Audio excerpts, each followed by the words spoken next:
Antes siquiera de escuchar y ver la entrevista con JJ Benítez, el escritor español, que entre otros libros ha publicado el del Caballo de Troya y el Testamento de San Juan, hemos recibido algunas protestas y la inquietud que nos ha transmitido el público católico y también la Arquidiócesis de Monterrey, específicamente el arzobispo de Monterrey, Adolfo Suárez Rivera.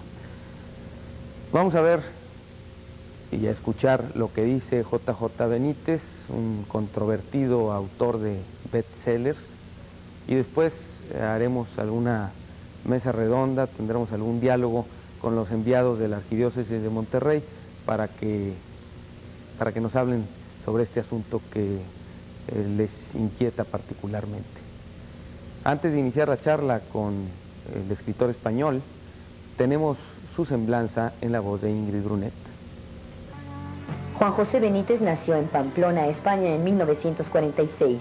En 1972, después de ejercer como periodista en los diarios La Verdad de Murcia y El Heraldo de Aragón de Zaragoza, su vida recibió un inesperado giro de 180 grados. Al entrar en el staff del periódico La Gaceta del Norte de Bilbao, se enfrentaría por primera vez en su carrera con el misterioso asunto de los ovnis. Ahí, casualmente, nacería el investigador de los temas de lo oculto y poco después, en 1975, el escritor se entregaría en cuerpo y alma a la investigación y difusión de los temas ocultos y misteriosos. Desde entonces, este buscador de la verdad, según su propia definición, ha recorrido la casi totalidad del mundo en un tenaz empeño por intentar llegar al fondo de los grandes enigmas que rodean al hombre. ¿Quién soy? ¿Qué sentido tiene la vida? ¿Qué nos aguarda en la otra orilla? Entre otros.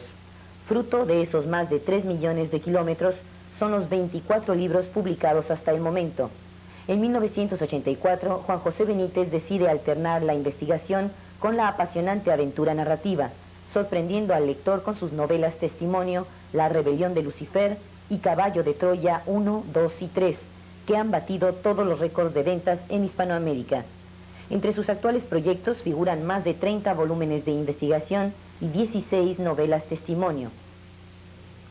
Vamos a recibir ahora en foro a Juan José Benítez, que como él mismo se define es un buscador de la verdad, y a ver qué nos platica de los 24 libros que ha publicado. Bienvenido. Gusto saludarlo, gracias por estar con nosotros. Viene directamente de España, llegó a México. No, vengo de España. De España. Directamente al Distrito Federal y ahora aquí a Monterrey. Bueno, pónganse cómodo. Muchas gracias. Vamos a unos mensajes, no tardamos en regresar. Foro está en el aire. Iniciamos nuestra charla con Juan José Benítez, autor, entre otros muchos libros, de El Caballo de Troya y ahora este último, El Testamento de San Juan, que fue el último de los apóstoles, más bien de los evangelistas que alcanzó a conocer a Cristo. Porque el último fue San Lucas. El que mejor le conoció, desde luego, porque con Mateo, que fueron los dos apóstoles que estaban con él, por lo menos se tiene la seguridad que estaban con él. Lucas no llegó a conocer a Jesús, era un médico de Antioquía que escuchó a Pablo lo que contaba, que le contaban a su vez, claro. Pero San Juan fue el que mejor lo conoció. El hijo del trueno. Sí. Usted vive actualmente En el País Vasco. en el País Vasco, pero nació en Navarra, ¿no? Exactamente, en Pamplona, sí, al norte de España. Y luego decidió irse a la tierra de los conflictos. Bueno, yo no creo en la casualidad, yo creo que el destino me llevó allí dentro del periodismo activo que yo realicé durante casi 20 años para trabajar en un periódico de Bilbao, en el norte. Luché mucho, trabajé mucho en la época dura de ETA, de los terroristas, tuve problemas también con ellos. ¿Por lo que escribía? Sí, estaba en la lista negra. Y bueno, gracias a Dios, pues el destino me llevó a otros derroteros, a estas investigaciones. ¿Y por qué seguir viviendo en el País Vasco si no hay seguridad? Por lo que oímos acá no sé exactamente cómo lo perciban allá adentro, pero pues, lo que se percibe en el resto del mundo es que ahí está dura la situación, ¿no? Sí, está difícil, pero yo amo esa tierra también. Aparte tengo allá mis hijos, tengo muy buenos amigos, hay muy buena gente. Lo que pasa es que la minoría son los que tienen las pistolas. Hombre, si la cosa se pusiese muy cruda y muy dura, me marcharía, evidentemente. ¿Se logrará separar el País Vasco? No. En el País Vasco hay aproximadamente 3 millones de personas y hay 200.000 que quieren la independencia nada más. ¿Y el resto no? No, no, no. Eso es una utopía. El mundo camina hacia la unión absoluta y algún día habrá un gobierno planetario. Es bonito amar la tierra y el folclore y las costumbres y la lengua, pero la independencia no es viable. ¿Usted sueña o está seguro de que habrá un gobierno planetario? Ah, sí. Porque ya otros han tenido esa idea, ¿no? Esa visión que no ha funcionado. Todavía. Ya la comunidad económica es una señal. Quizás dentro de un siglo o de dos, pues haya un gobierno único que traerá grandes ventajas. Por ejemplo, yo estoy seguro que con un gobierno planetario no habría guerras. Habría otros problemas. Pero yo creo que vamos a ir de la misma manera que el futuro está en las estrellas, claro. ¿Y quiénes integrarían ese gobierno planetario según su visión? Hombre, lo ideal es que lo representaran o lo integraran todos los países del mundo, nada de grandes hegemonías, nada de rusos y norteamericanos, no, no, no. Los países todos, porque todos tienen algo que aportar, todos son importantes. Pues suena utópico también, ¿no? Sí, bueno, también era utópico hace unos cuantos años, pues un poco todo lo que estamos viviendo hoy en la industrialización, en la informática, en la propia comunidad económica. Todavía es utópica la comunidad económica latinoamericana y algún día será una gran realidad y Latinoamérica va a ser el pulmón social y económico del mundo, a no tardar mucho. De hecho, usted sueña con ser una especie de Julio Verne, ¿no? Con sus libros.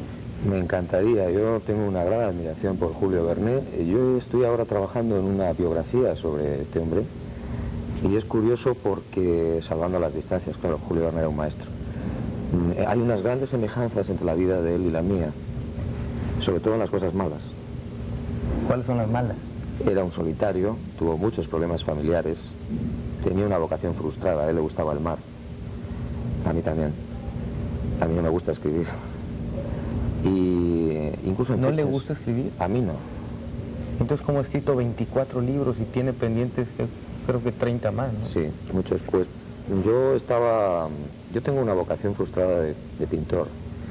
Y un buen día en el colegio de los maristas, un sacerdote, una hermana marista, me preguntó mientras yo pintaba un mural, me dijo, ¿tú quieres ser periodista?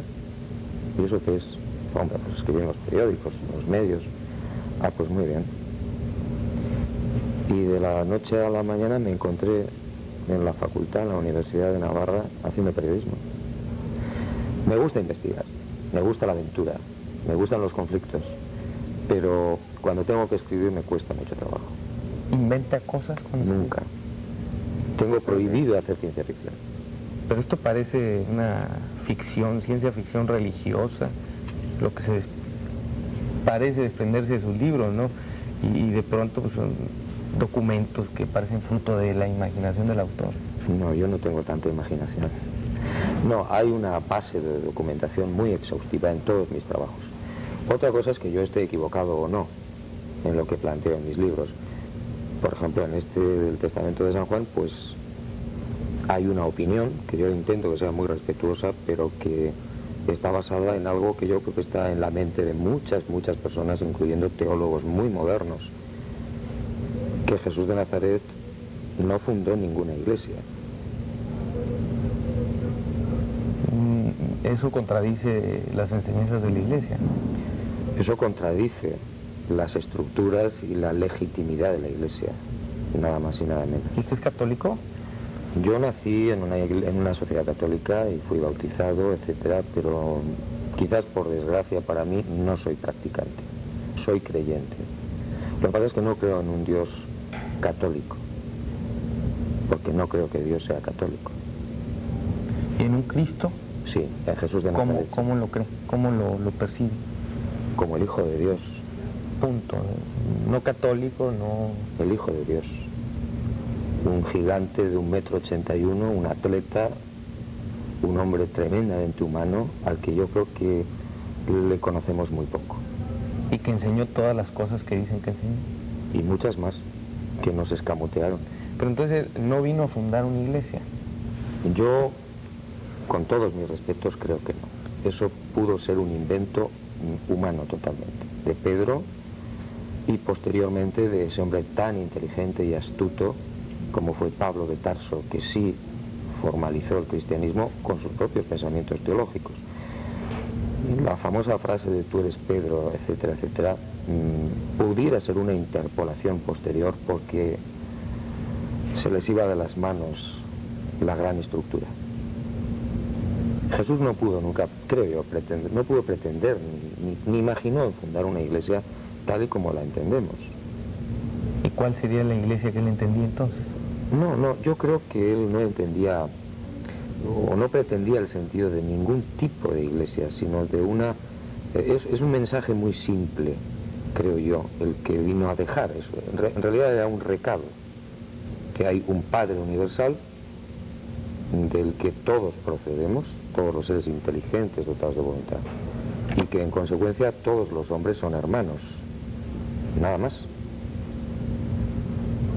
En sus libros parece plantear los grandes enigmas del hombre, como ese primordial de quién soy. Sí. ¿Usted se ha hecho la pregunta? Muchas veces. ¿Y sí. ha llegado a una respuesta? Pues no. Yo soy un hombre que está siempre buscando, que no encuentra demasiadas cosas, que cada vez tiene más dudas y que lo único que intuye es que estoy aquí no precisamente de excursión, sino para aprender. Me parece que los seres humanos están en la Tierra para aprender. Y cuando se aprende, se acaba la cinta magnetofónica. Juan José, y si no ha resuelto ese gran enigma, ¿quién soy? ¿Cómo es posible que diga todas estas cosas en sus 24 libros, donde principalmente habla de, sobre todo en los últimos, de Cristo, su vida? Bueno, de esos enigmas que todos tenemos, pero que por dogmas de fe, pues se creen. Bueno, yo no creo en los dogmas, con todos mis respetos para los que lo creen, por supuesto. No estoy en posesión de la verdad, pero entiendo que cada ser humano debe ya empezar a pensar por sí mismo. Hasta hace poco a los que pensaban por sí mismos eran condenados por herejes, y esto no me parece justo. Cada uno debe tomar las doctrinas que considere oportunas después de haber reflexionado, no por imposición, no a cambio de una espiritualidad como hacen ahora las iglesias. Yo te perdono los pecados, pero tú me tienes que ser sumiso. Esto no creo que fuera lo que pretendiera Jesús de Nazaret, nunca. Era un gran respetuoso de todas las ideas, era el gran liberal, desde mi humilde opinión, claro. ¿Y usted está pensando en todas las iglesias, no sí. Solo en la católica? No, en todas. Hombre, la católica es la gran multinacional del Vaticano, ¿para qué nos vamos a engañar? Pero todas las demás, poco más o menos, yo creo que están en la misma línea. Llegará el día en que desaparecerán probablemente todas o se transformarán. ¿Usted está de acuerdo entonces en aquella afirmación de Marx, o en aquella convicción que tenía de que la religión es el opio del pueblo? No, yo creo que la religión del espíritu, a la que probablemente todavía la humanidad no ha accedido, no puede ser nunca el opio del pueblo, es realmente una necesidad vital. Pero la religión del espíritu es una búsqueda individual y personal y en solitario de Dios, sin necesidad de estructuras, sin necesidad de templos, sin necesidad de púrpuras, que es la más difícil, claro. En ese sentido la religión nunca puede ser el opio, es el oxígeno. Entonces, ¿qué es religión para usted? Buscar la verdad, que es entenderse a sí mismo seguramente, es sobre todo tolerarse a sí mismo y claro a los demás, que es bien difícil. ¿Y usted se autodenomina buscador de la verdad? Sí, encontró? Más o menos, no, que va. Yo creo que la verdad me parece que es como los diamantes. que tiene 1000 caras, ¿no? Y cada una es válida, y probablemente a cada ser humano le toca encontrar la que le corresponde, la cara que le corresponde, la verdad que le corresponde. ¿Pero la verdad se busca hacia adentro o hacia afuera? Hacia adentro creo que siempre. Porque usted la ha buscado afuera, ¿no? Sí, yo suelo estar muy... Libros, sí, documentos. Muy equivocado casi siempre. En el fondo es una manera de buscarme a mí mismo, de tratar de encontrar respuesta a esas preguntas que planteabas. Y yo creo que la verdad está dentro. Basta que uno se quede en silencio unos minutos para darse cuenta de que ahí dentro hay muchas voces, o una gran voz. Lo que pasa es que en mi caso yo no la escucho, o la escucho poco.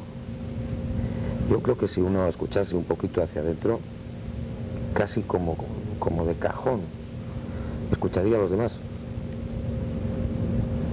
¿No le resta esto a su actividad periodística o literaria? ¿En qué sentido? De eso de no encontrar su verdad y no buscarla. Sí, lo que pasa es que yo tengo ahora unos planteamientos quizás que de momento pienso que son los adecuados, que es investigar mucho, trabajar en el exterior, buscar todo tipo de, bueno, pues de problemas, de mitos, de asuntos totalmente ortodoxos o heterodoxos y mostrárselo a la gente. Es decir, para que la gente probablemente busque, reflexione y encuentre alguna solución. Quizás llegue un momento, una etapa de mi vida en que tenga que dejar esta investigación y buscar hacia adentro, y buscarme a mí mismo. Pero creo que quizás de momento lo más importante es ofrecer a la gente, al público, cualquier tipo de investigación que pueda ser útil para ellos.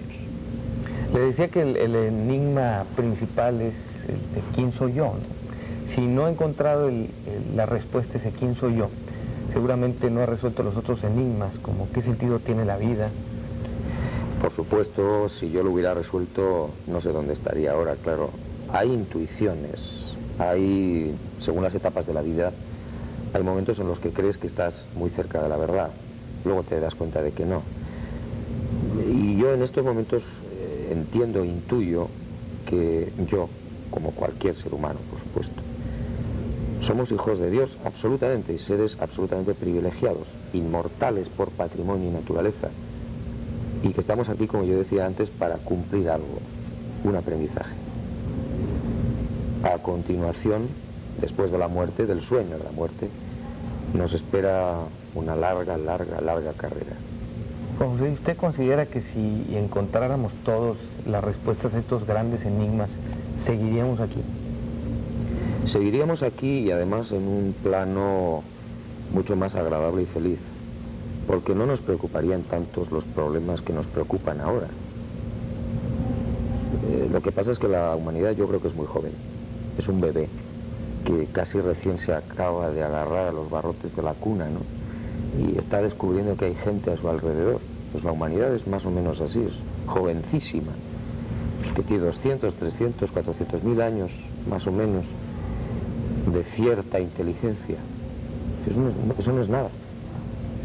La humanidad llegará a ser poquísimo. Hombre, la prueba es que todavía nos tenemos que proteger de la lluvia con paraguas. No sabemos defendernos de los elementos de una manera natural.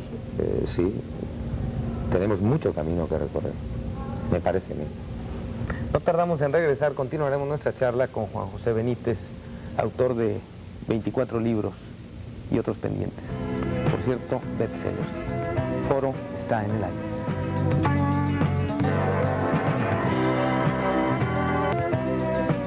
Continuamos nuestra charla con Juan José Benítez, autor de muchas obras, muchos libros, entre ellos La rebelión de Lucifer y los otros que son Caballo de Troya 1, 2 y 3, que estos libros han batido los récords, todos los récords de ventas en Hispanoamérica.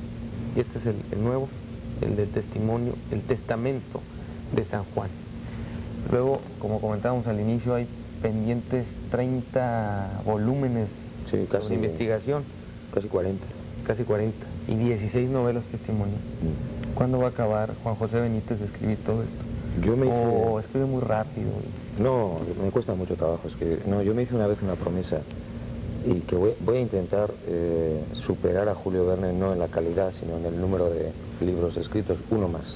¿A usted no le importa la calidad entonces? Hombre, sí.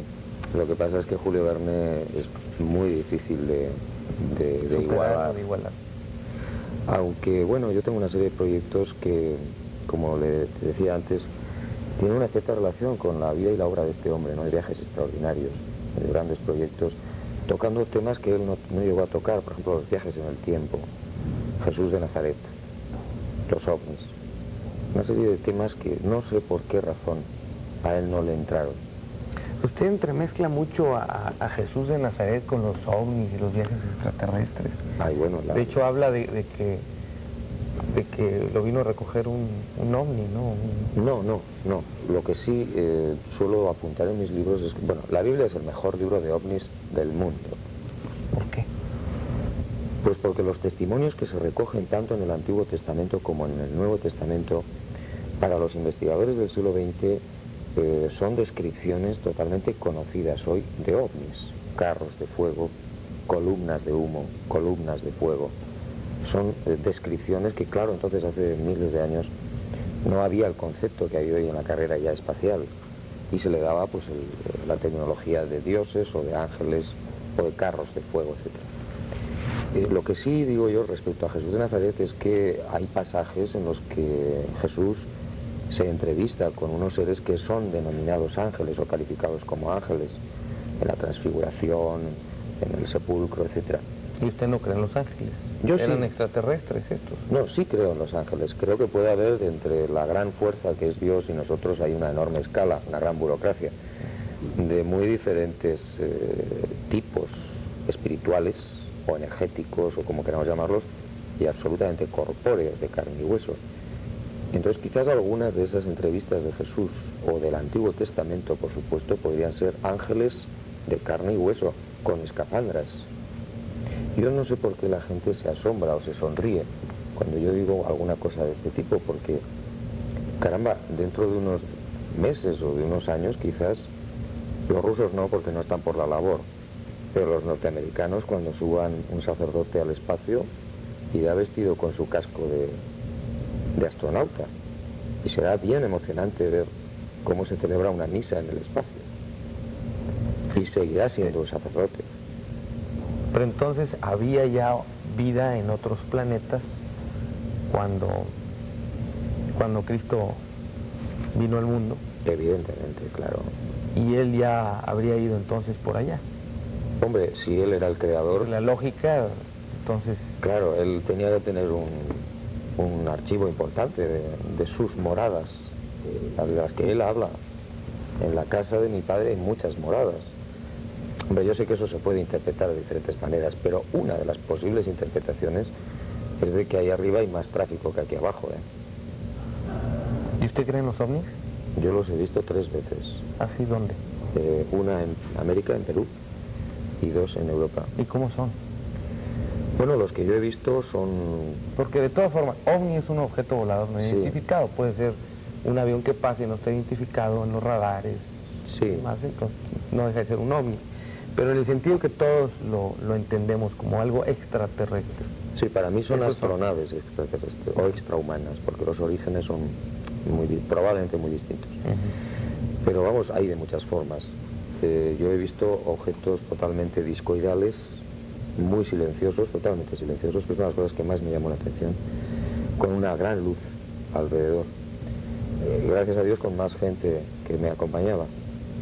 Y bueno, hay cientos de miles de testimonios, no solamente los míos. Los míos pueden tener un valor totalmente subjetivo para mí, porque yo los he visto y eso no me lo quita nadie. Pero los veo pasar. Sí, no, 200, 300 metros. Son redondos. Discoidales, sí, Discoidales. como un disco, bueno, con los que yo he visto, porque hay de muchos modelos, muchas marcas, vamos. Iluminados, Sí, con una gran luz a todo su alrededor, haciendo ruido. nada. Silencioso, que a uno le ponía la carne de gallina. Porque no hay posibilidad de que existan artefactos en la Tierra que vuelen con esa magia, con esa especie de grandeza, desplazándose en absoluto silencio Pero un helicóptero te destroza los oídos. ¿No habrá sido algún aparato de espionaje ruso, soviético, No, norteamericano? no creo que los norteamericanos ni los soviéticos tengan armas semejantes, porque ya las hubieran utilizado.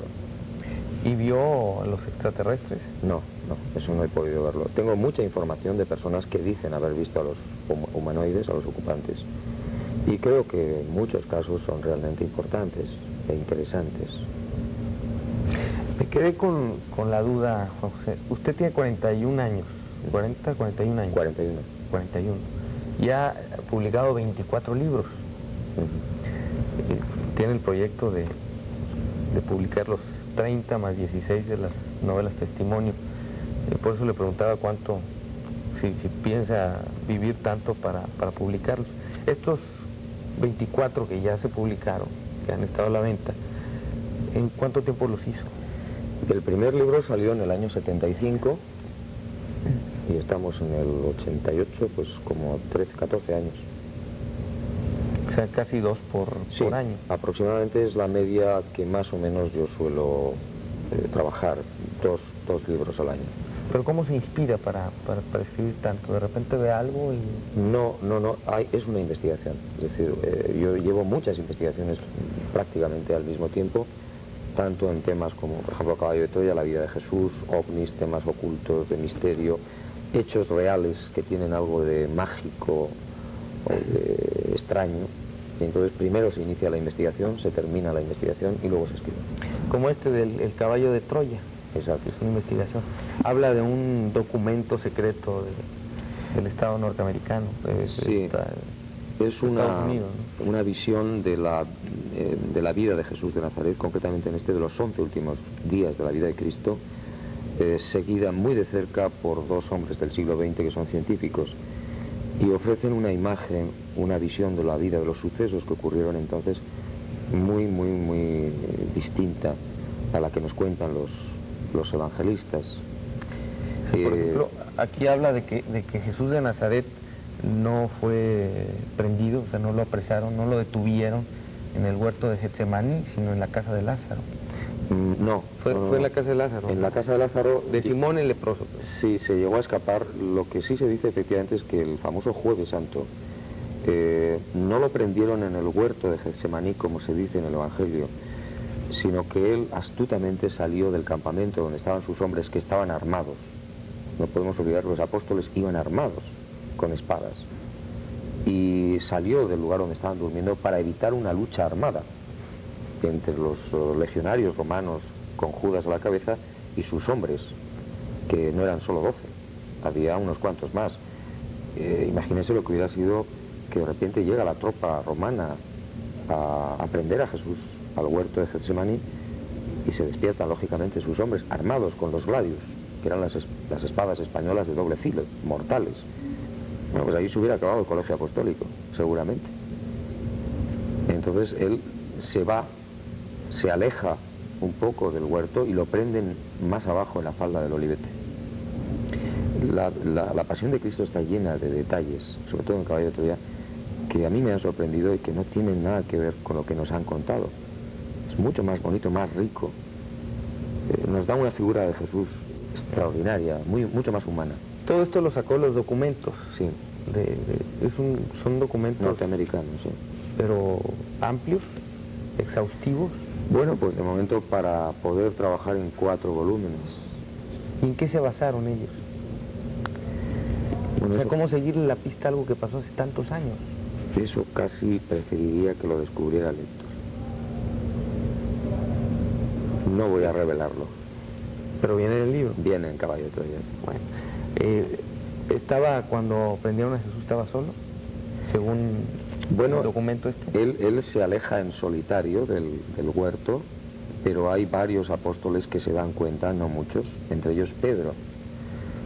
Se produce el encuentro con Judas y con la tropa, y entonces es curioso porque siempre hemos tenido la idea cuando Pedro saca la espada y trata de golpear a Malco, el criado del sumo sacerdote, y le corta la oreja, no es porque le fuera a dar el corte en la oreja, sino que iba derecho al cráneo. Lo que pasa es que el bueno de Malco tuvo agilidad y se echó a un lado, entonces se llevó la oreja y parte de la clavícula seguramente, pero Pedro iba a matarlo. ¿Y eso no fue en Getsemaní? Sí, cerquita, en la ladera del monte de los Olivos. De estos sucesos hay infinidad que no han sido bien contados. Por ejemplo, toda la historia de Judas no fue por 30 monedas por lo que vendió a Jesús. Es un error, creo yo. Las 30 monedas que le dieron efectivamente a Judas fue un auténtico insulto a Judas. Él lo que posiblemente pretendió era que le reconocieran oficialmente los sacerdotes que se marchaba del grupo de Jesús de Nazaret, que lo entregaba, pero que vieran ante la sociedad que no quería saber nada con aquellos desarrapados galileos. Pero le salió mal, porque no le dieron el reconocimiento oficial los sacerdotes. ¿Y le aventaron las monedas? Claro, y fue un auténtico insulto para Judas. ¿Y esto de dónde lo interpreta usted? Esto está sacado de esos documentos. También de los documentos. Sí. Entonces, los documentos se basan en la Biblia. No. O en lo que dicen las escrituras. No. Habrá que leer el libro. Vamos a los mensajes y regresamos con Juan José Benítez. Entiendo que ya no le permiten entrar al Estado de Israel. Seguramente ha ido muchas veces en Palestina, en la Tierra Santa, tener contacto con estos lugares que se mencionan en los documentos bíblicos sobre la vida de Jesús. Efectivamente. ¿Por qué ahora ya no puede entrar? Bueno, porque yo quizás soy un poco loco y en el último Caballo de Troya, en el número 3, yo cuento cómo para evitar a los servicios secretos judíos, yo me llevé un documento de 2000 años de antigüedad, que luego lo devolví desde Europa, desde España, y no me lo han perdonado. Entonces yo estoy precisamente intentando volver para recoger información de determinadas zonas geográficas, del monte Hermón, etcétera, y tengo bastantes problemas, porque no se fían. ¿Y cómo le hace para conseguir esos documentos? Bueno, pues yo no sé si es que soy muy audaz o muy poco inteligente, porque es peligroso. Entonces, bueno, pues yo entré en un museo, estuve visualizando lo que me interesaba y, bueno, pues en un momento determinado agarré y me lo llevé. Jamás he pasado más miedo en mi vida. Lo tuve que sacar del país por correo. En fin, tuve que pinchar las ruedas de un Mercedes de los servicios secretos. Bueno, un desastre. Pero salí vivo. Y luego ya tuve muchos problemas porque, claro, se imaginaron que había sido yo quien se había llevado este pergamino.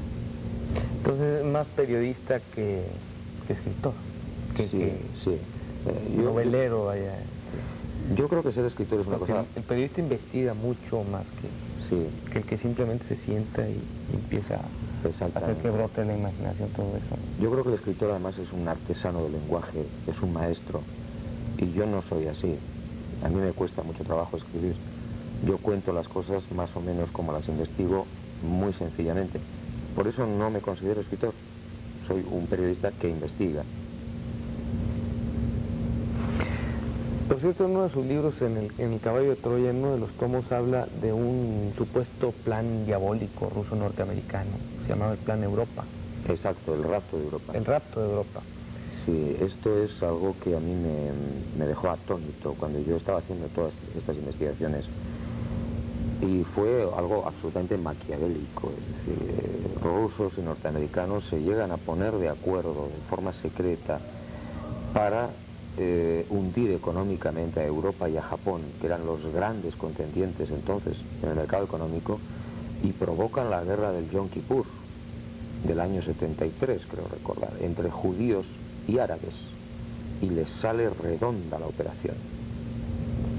Hunden a Europa totalmente en la crisis famosa del crudo, de los crudos, y por supuesto a Japón. Esto estaba totalmente pactado entre Nixon y los soviéticos. Por cierto, estuvimos a punto de entrar en una guerra nuclear por unos errores que hubo en el Atlántico con submarinos norteamericanos. Hubo una alerta atómica muy grave que yo creo que pasó casi desapercibida en aquella época. Pero es realmente monstruoso. Pero ¿esto qué tiene que ver con el tema general del libro? Bueno, hay una parte del segundo volumen en el que se cuenta esto del rapto de Europa, en el que los norteamericanos tienen problemas para continuar esa famosa operación de viaje en el tiempo hacia atrás.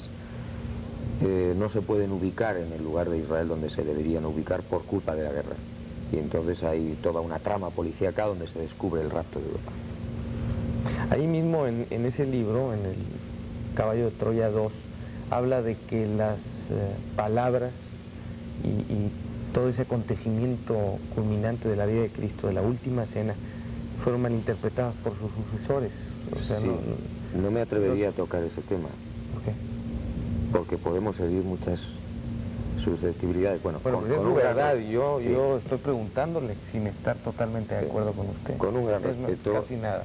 Sí, con un gran respeto yo voy a decir que la última cena ha sido también manipulada, desde mi punto de vista, por los evangelistas, como otros pasajes de la Biblia en general, creo, o, en fin, mutiladas también.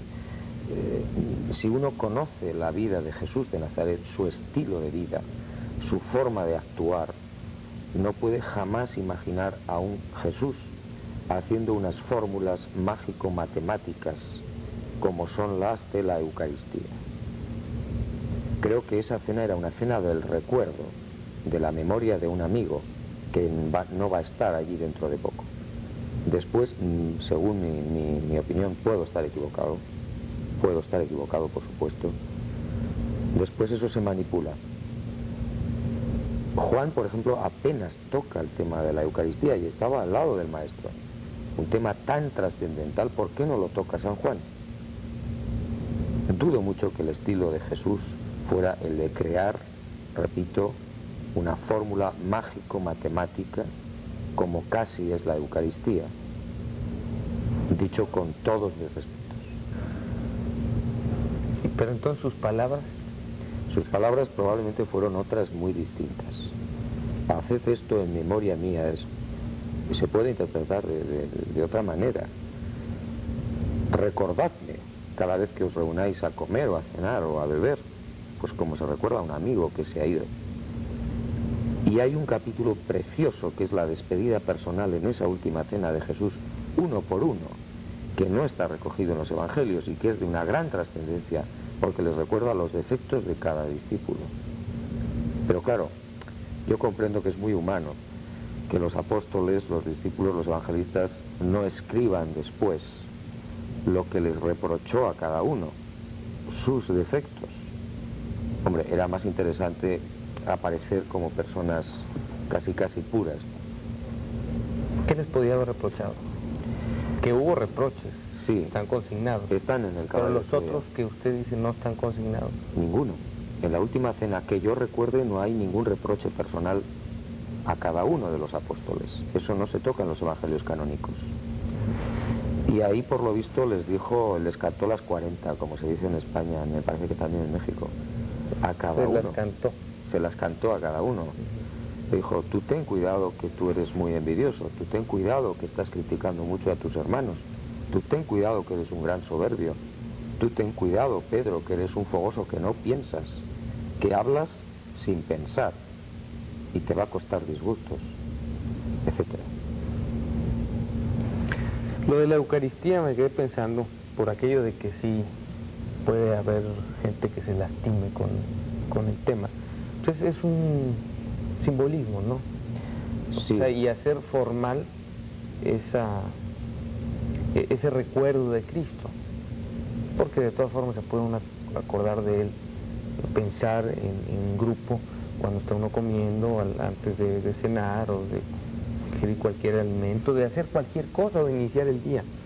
En efecto. Pero la Eucaristía es hacerlo en el momento en que están todos reunidos en un templo, sí, a donde van todos a lo mismo, ¿no? En lo que yo pongo en duda, repito, con todos mis respetos, es el hecho de que eso lo hiciera Jesús en aquel momento, que después los primeros cristianos, las primeras comunidades cristianas lo llegaran a cuajar, de acuerdo, pero que dudo mucho que eso, que es una fórmula en definitiva mágica, fuera el estilo de Jesús. Jesús no era así, desde mi punto de vista. Era un gran respetuoso y un gran liberal, como para encerrar en una fórmula algo tan importante y que se podía tan mal interpretar, como efectivamente a lo largo de la historia se ha tan mal interpretado y criticado. Juan José, quiero ampliarme en algo que le dije hace un momento, de que yo simplemente le estaba preguntando, estoy como periodista, adversario aquí, haciéndole casi el abogado del diablo, no como católico ni como simplemente cuestionador, ¿no? Pero sí le decía que no creo todo lo que dice. Me parece es más estupendo. casi nada de lo que escribe, sin afán de ofender, con supuesto. todo el respeto, usted está siendo muy respetuoso también, pero tengo mis dudas de las investigaciones. O sea, me parece otra percepción más, una interpretación de los acontecimientos. Es lógico. Y además, aunque usted se basara en documentos, ¿quién dice que esos documentos son verídicos? ¿Y quién le dice que los documentos de los evangelistas son verídicos? Se puede tener duda de eso también. Claro, yo creo que estamos a un 50%. Es decir, evidentemente hay un carácter histórico incluso en los evangelios, eso no se puede negar a estas alturas. Hay estudios estupendos que dicen que, por supuesto, Jesús existió naturalmente y que los evangelios incluso tienen un carácter histórico, aunque muchas veces se le niegue ese carácter. Pero están agarrados por la fe y eso no es una base científica. ¿Pero se siente usted un evangelista más? No. Soy una persona que he descubierto a Jesús de Nazaret, que me siento muy atraído por este hombre Dios y que creo que su figura, especialmente su figura humana, ha sido empañada a lo largo de la historia y alejada. Jesús reía, Jesús tenía frutos favoritos, Jesús gastaba bromas, a Jesús le dolía la cabeza, Jesús tenía amigos, tenía problemas, y eso yo creo que muchas veces se olvida. O sea, no es la versión cinematográfica de Jesús, No, lo que fue en realidad. no, Jesús hombre, con su naturaleza divina, pero Jesús hombre. Un Jesús de Nazaret distinto al Jesús de los cristianos. En muchos aspectos sí. Pero en ese orden de cosas, ¿quién dice que Jesús existió realmente? ¿Quién puede comprobarlo? Sí, no, hay documentos históricos fehacientes no cristianos, es decir, paganos, definitivos. Sin ir más lejos, Flavio Josefo, por ejemplo, y algunos más. Eso está absolutamente comprobado. Y la sábana santa de Turín, que es un gran tesoro como la Virgen de Guadalupe, la famosa supuesta pintura de la Virgen de Guadalupe, que es otro inmenso tesoro que tienen ustedes aquí, bueno, que tenemos todos los hombres. La sábana santa de Turín es un gran testimonio sobre la historicidad de Cristo, aunque no lleve puesto aquí el nombre de Jesús de Nazaret. La ciencia está asombrada con los descubrimientos sobre la imagen de la sábana de Turín. Usted que nos habla de incredulidad sobre algunas cosas, algunos documentos, algunas versiones de los evangelios y las interpretaciones después, ¿cree en las vírgenes? Ahora que nos habla de la Virgen de Guadalupe. En las apariciones, en las vírgenes, hombre, yo creo en María, por supuesto. No creo que fuera una imagen, una señora, como también nos la ha pintado la historia, que casi, bueno, pues una mujer todo el día rezando, espiritual, tal. No creo que fuera así. María era una judía con un gran carácter, que seguramente tuvo más hijos. Los teólogos más avanzados saben perfectamente, y lo que pasa es que no se puede decir en los púlpitos todavía, que María no fue virgen permanentemente. Yo sé que esto puede también extrañar un poco, pero el marco histórico, social de la época nos dice que no podía ser así. O sea, que tuvo más hijos. Efectivamente, yo estoy convencido de que sí. Y la famosa palabra hermanos de los evangelios, que yo sé que también es interpretada desde el punto de vista de primos o parientes lejanos, al 50% puede ser interpretada como hermanos sanguíneos. Pablo en Corintios, me parece que es en el 15, se le escapa lo de hermano, el hermano Santiago, el hermano de Jesús. que probablemente era el segundo que le seguía a Jesús. Pero que Jesús sí fue concebido por obra y gracia del Espíritu Santo. Yo eso sí lo creo. Yo pienso que Dios puede hacer auténticas maravillas. Pero que fuera virgen el resto de su vida no me parece ni siquiera necesario. A mí lo que me interesa es la maternidad de María. Que tuviera más hijos o no me trae sin cuidado. Yo creo que eso fue un invento del siglo IV, de un papa que se llamaba Silicio, y que lanzó una carta realmente curiosa y divertida, diciendo que cómo es posible que el vientre de María pudiera albergar semen humano. Pero ¿por qué no? Ahora que habla de las vírgenes y mencionó la Virgen de Guadalupe, que usted sabe, los mexicanos creemos mucho en ella o creen en ella, para volverme a situar como periodista y no como católico. Usted escribió un libro que habla de los ojos de María, de Guadalupe. ¿Qué tienen sus ojos? O sea, bueno, ¿por qué los ojos? La Virgen de Guadalupe, lo repito, después de haber hecho una investigación exhaustiva en este libro, El misterio de la Virgen de Guadalupe, es uno de los grandes tesoros que tenemos en la humanidad. Realmente la leyenda fue posiblemente cierta, y lo que se ha descubierto es que en los dos ojitos de la Virgen, de la figura, hay una escena repetida en los dos ojos que probablemente es de 1531, el famoso milagro de las rosas de Fray Juan de Zumárraga. Esto es algo sorprendente, que solamente las computadoras han descubierto ahora. Y hay más. Aunque hay unos retoques en el siglo XVI y XVII y en el XX de la imagen, hay una parte que ha sido descubierta con una serie de experimentos infrarrojos de científicos pertenecientes a NASA, de que el rostro, las manos, el manto y la túnica no son pintura, aunque repito, tiene retoques humanos posteriores. Es como una especie de radiación flotante sobre la urdimbre del poncho, del ayate del indio Juan Diego. Esto es una maravilla, esto es inexplicable. Y el rostro, que es el más hermoso que yo he visto jamás, evidentemente nos lleva a una María de 14 o de 13 o de 15 años. Ustedes no se pueden imaginar, de verdad, el tesoro que tienen ustedes en México. ¿Pero ahí qué tienen que ver los ojos? Bueno, evidentemente se está teorizando respecto a la explicación de esa escena de varios personajes repetida en los dos ojos, uno de ellos incluso con el efecto estereoscópico.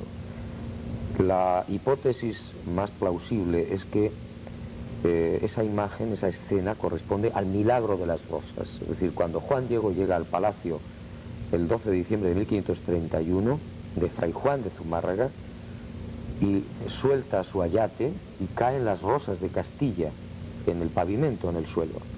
Y todo el mundo se queda asombrado, Fray Juan de Zumárraga, sus asistentes, en fin, toda la gente que había allí. Esa escena es la que, según los científicos, según sobre todo el profesor Aste Tosman, ha podido quedar misteriosamente reflejada en los ojos y ahora se ha descubierto. Vamos a regresar para continuar esta charla, que suena interesante, con Juan José Benítez. Foro está en el aire.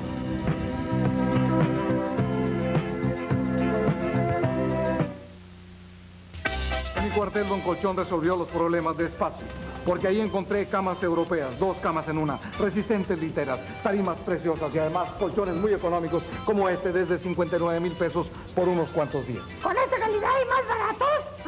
Los niños siempre dicen la verdad. Ahí, donde está el osito del millón. Durante la semana de muebles para bebé de Liverpool, encuentra rebajados camas cuna, corrales, camas individuales, repisas, roperos, cómodas, colchones y carreolas. Consienta a su bebé, aprovechando del 15 al 22 de mayo, la semana de muebles para bebé de Liverpool. Siente su frescura. Siente su sabor. Topo Chico se lleva bien con limón, Con naranja contigo. y con todo. Topo Chico es agua mineral. Es frescura que invita. Siéntela.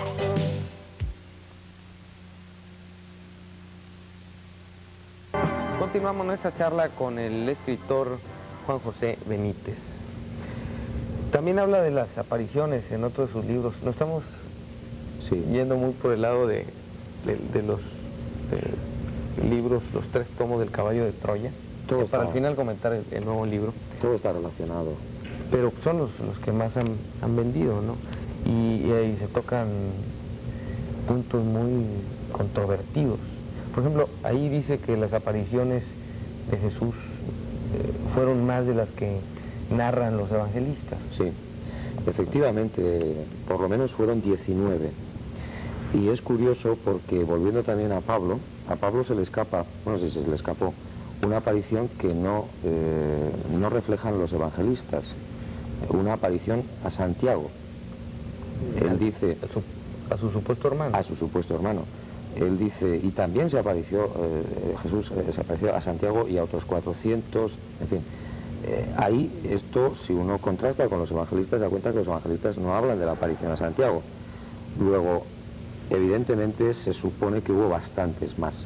Y es curioso porque una de ellas, sobre todo, una de las apariciones, yo creo que fue escamoteada, si realmente se produjo así, por la idea que había absolutamente machista entonces en la sociedad judía. Porque fue una aparición solamente a las mujeres que le habían acompañado hasta la cruz. ¿Esa aparición? Sí. Esa que no se consigna. Exactamente, en Jerusalén. Y les habla, en Caballo de Troya se cuenta esa aparición, les habla, les dice que ellas tienen un papel importante y predominante también en su mensaje. Y esto yo creo que también por esa tendencia que había a relegar a las mujeres absolutamente, entonces por eso no se ha tocado en el Evangelio los evangelios canónicos las apariciones, entre ellas la aparición a las mujeres. Eran muy, muy machistas. Pues sí, el machismo, ¿no? Guardadas las proporciones. Sí, todavía Creo que sí. seguimos relegando mucho a las mujeres. Yo creo que las mujeres son una raza absolutamente aparte de las que habría muchísimo que aprender. Pero no se le rechazará un poco también por su condición. Las mujeres fueron las más valientes con Jesús de Nazaret, las más valientes. ¿Qué hicieron? Bueno, fueron Para capaces, considerárseles tan valientes como... fueron capaces de postrarse a los pies de Jesús y ungirle delante de todos los hombres en el banquete famoso y secarle los pies con sus cabellos. Fueron capaces de estar al pie de la cruz, saltándose la custodia de los legionarios. Le acompañaron hasta el final. Le echaron valor y fueron por la mañanita del famoso Domingo de Gloria al sepulcro a embalsamarlo solas. Hay muchos gestos de las mujeres realmente valientes en la vida de Jesús, que yo creo que nos los han relegado ahí, nos los han escamoteado un poco, ¿no? Otra de las grandes incógnitas en la vida de Jesús fue su infancia. Sí. Es un Casi gran... no se habla de ella, ¿no? Yo es uno de los reproches que cuando pase al otro lado se lo pienso hacer a los evangelistas y los veo, claro, si no me mandan para abajo. ¿Usted cree que el infierno esté abajo?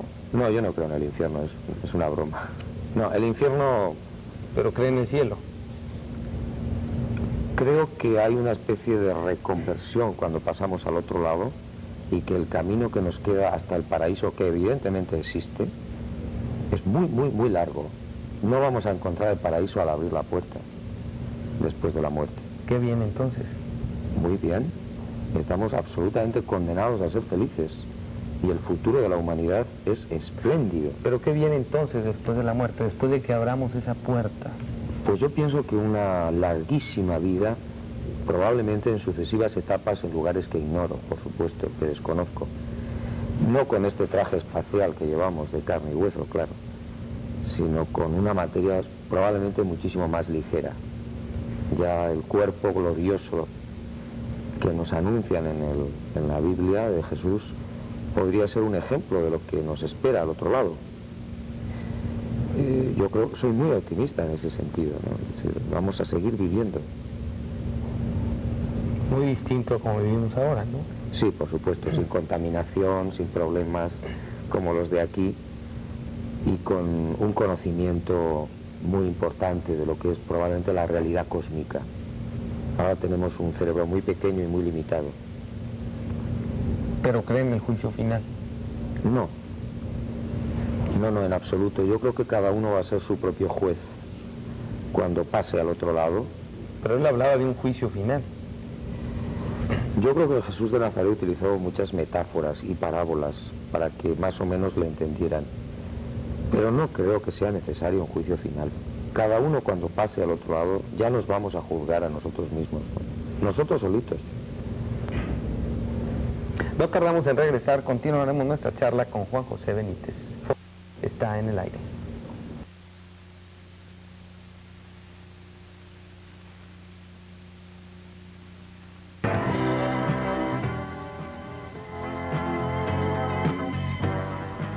Bueno, pero estábamos en la infancia de Jesús, sí. Algo que parece los evangelistas, según dice usted en uno de los libros, silenciaron, perdiéndose de una perspectiva pues, de lo más interesante en la vida de la figura más grande de la historia. Exactamente. Sí. Yo creo que no hay ningún ser humano que, bueno, que su infancia, su juventud no sean importantes para conocer bien toda su perspectiva y toda su vida, y en Jesús, por supuesto, yo creo que fueron esenciales. En Caballo de Troya hay una visión bastante completa de la infancia, de la juventud, y se nos presenta no a un muchacho que está en la carpintería con el cepillo, sino un hombre, un muchacho tremendamente inquieto, preguntón, rebelde, que ocasionó tremendos disgustos a su familia, a su madre sobre todo, por sus constantes preguntas y situaciones embarazosas con los sacerdotes de Nazaret, que no se pierde en absoluto en el templo. La historia del niño perdido y hallado en el templo no es así, me parece a mí, porque conocía Jerusalén. Él se quedó conscientemente en el templo durante 3 o 4 días con el consiguiente disgusto de sus padres, que supongo que no le arrearon una bofetada, pues no sé. Es una infancia impresionante. ¿Y eso quién lo dice? Bueno, eso está en esos documentos norteamericanos. En los documentos norteamericanos. ¿Y usted cree mucho en los norteamericanos? No, yo en los norteamericanos no creo demasiado, pero entiendo que en esa historia hay un fondo tremendo de verdad y de lógica. ¿Y para qué les interesaba documentarse tanto sobre la vida de Cristo? Bueno, fue una experiencia, creo que es un experimento. Evidentemente, usted lo ha dicho, es una de las figuras claves de la humanidad. Y se han contado pocas cosas de la vida de Jesús, y algunas muy mal. ¿Qué otras se han contado mal? Bueno, pues hay muchísimas anécdotas. Por ejemplo, ahora mismo recuerdo el famoso pasaje tan polémico en el que han corrido tantos ríos de tinta de la expulsión de los mercaderes del templo, que Jesús agarra un látigo y empieza a derribar mesas. Yo no puedo imaginar a un hombre Dios colérico. Esto no tiene sentido. Entonces, en Caballo de Troya se da una versión que es mucho más linda, mucho más normal y lógica. Lo que Jesús probablemente hizo fue abrir los corrales donde estaban los ganados destinados, el ganado destinado a los sacrificios en el templo, en el atrio de los gentiles, y soltar estos bueyes y todo este ganado, que son los que realmente derriban las mesas en la estampida que provocan. Algo que aplaudió el pueblo además, porque no estaban de acuerdo con el comercio que había allí, con los cambistas y con las prostitutas, etc. Esta variante de ese suceso a mí me encaja mucho más que en un Dios colérico que empieza a azotar a la gente. Oye, Juan José, hace un momento estábamos hablando del cielo y el infierno. Me decía que a lo mejor lo mandan allá abajo, de ahí le pregunté que si creía en el infierno. Y me puse a pensar en Lucifer. Usted escribió un libro de Lucifer, La rebelión de Lucifer. ¿Cree en Lucifer? Sí, por ¿Cree en el supuesto. demonio? Creo en Luzbel o Lucifer. Me parece que es un personaje maldito y muy mal conocido, me parece, y peor interpretado, que no se rebeló contra Dios en el sentido de que quiso ser como Él, que es la explicación que siempre nos han dado, sino que fue un ser que se hizo preguntas. Por ejemplo, y esto está en la filosofía de la rebelión de Lucifer, ¿existe Dios? Pudo plantearse Luzbel o Lucifer. Fíjate que nos encontramos ante un Lucifer ateo. Si no me demuestran que existe el Padre Universal, yo no le obedezco. Y además pretendo una autonomía, una independencia de mis dominios. Pero entonces estamos llenos de Luciferes en el mundo. Evidentemente, claro. Es una pregunta que todo el mundo se hace, o se ha hecho alguna vez. Evidentemente. Que cuando no encuentra respuesta, mucha gente se va a los dogmas de fe. Sí, lo que pasa es que al pobre Lucifer le han echado y le seguimos echando la culpa de los males humanos. Y yo creo que el diablo no tienta a nadie. Bastantes problemas tiene él, solito. Los problemas humanos... Pero habla de él como si existiera. Por supuesto, estoy convencido de que es un ser de naturaleza diferente a la nuestra, que estará en algún lugar esperando a que lo juzguen, seguramente.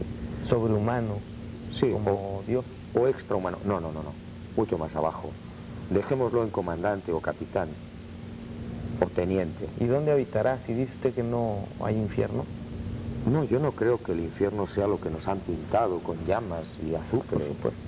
Es la ausencia de Dios simplemente, el Sí, infierno, ¿no? exacto, exacto. O la Para que el cielo sea la gloria de Dios. Evidentemente el cielo es el conocimiento. Y el conocimiento siempre lleva a la aproximación a Dios. Los grandes científicos del mundo por lo menos se hacen siempre esa pregunta.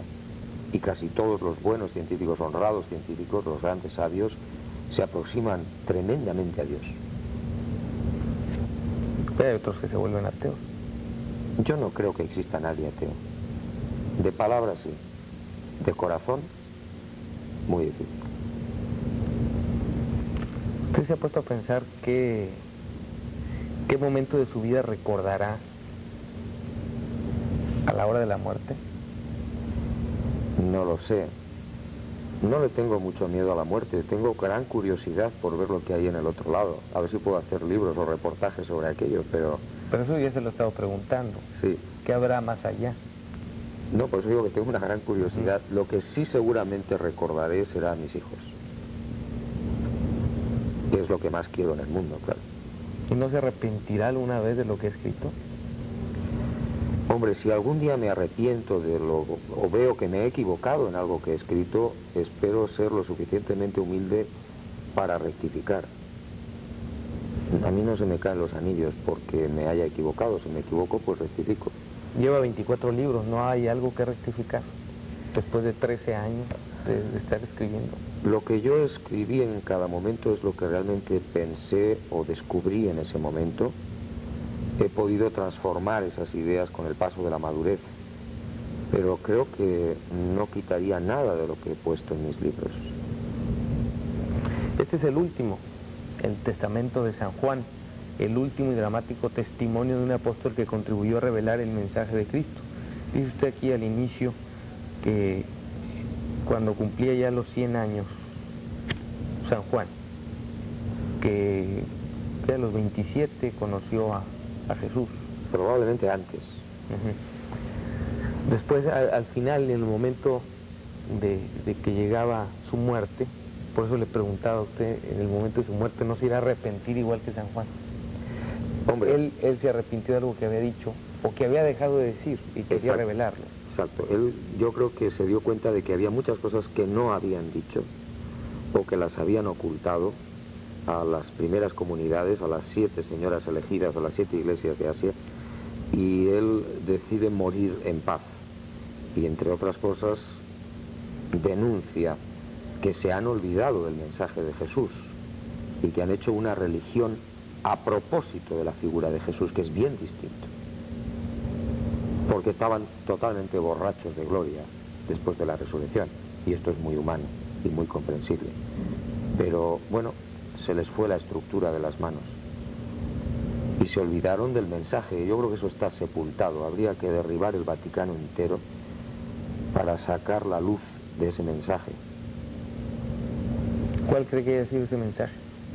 Muy sencillo, que hay un Padre universal y nosotros somos sus hijos, y todos los seres humanos somos hermanos, todos, creyentes o no creyentes. Y ese es el testamento de San Juan, el